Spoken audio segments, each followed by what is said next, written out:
COVID-19 has made the existing gap in our society bigger and larger.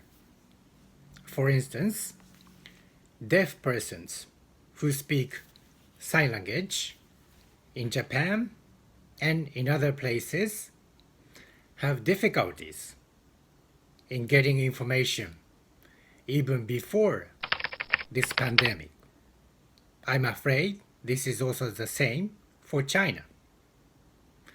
And now, during this health crisis, lack of accessible information for deaf people in sign language is a bigger problem, because if you cannot get information, you might be infected.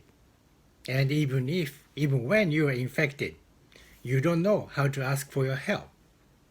So the lack of accessible information which existed before this pandemic is now more serious and bigger problem.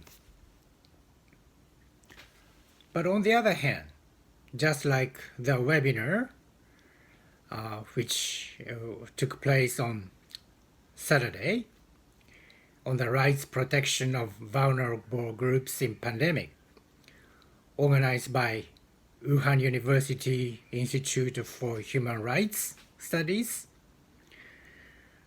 which was great success, we can prove that remote sign language interpretation and captioning is possible and raise awareness on accessibility and reasonable accommodation, even during this pandemic.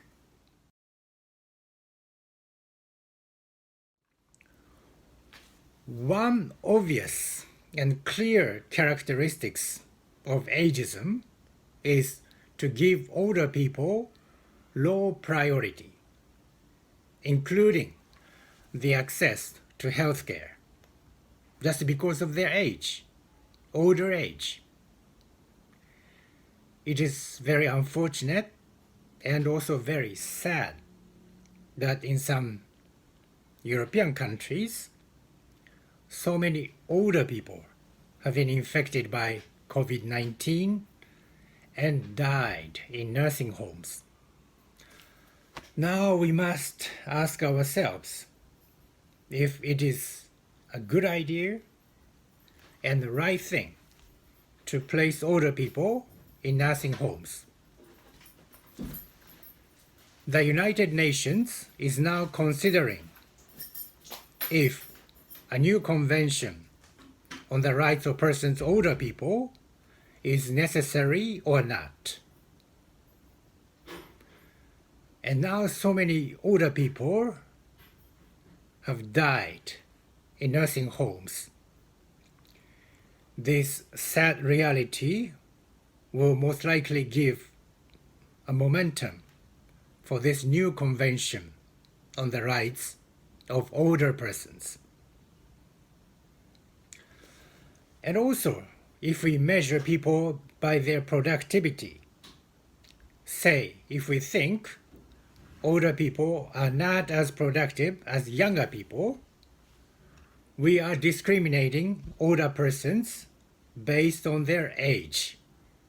But we are also discriminating against persons with disabilities because of their low productivity resulting from their impairments.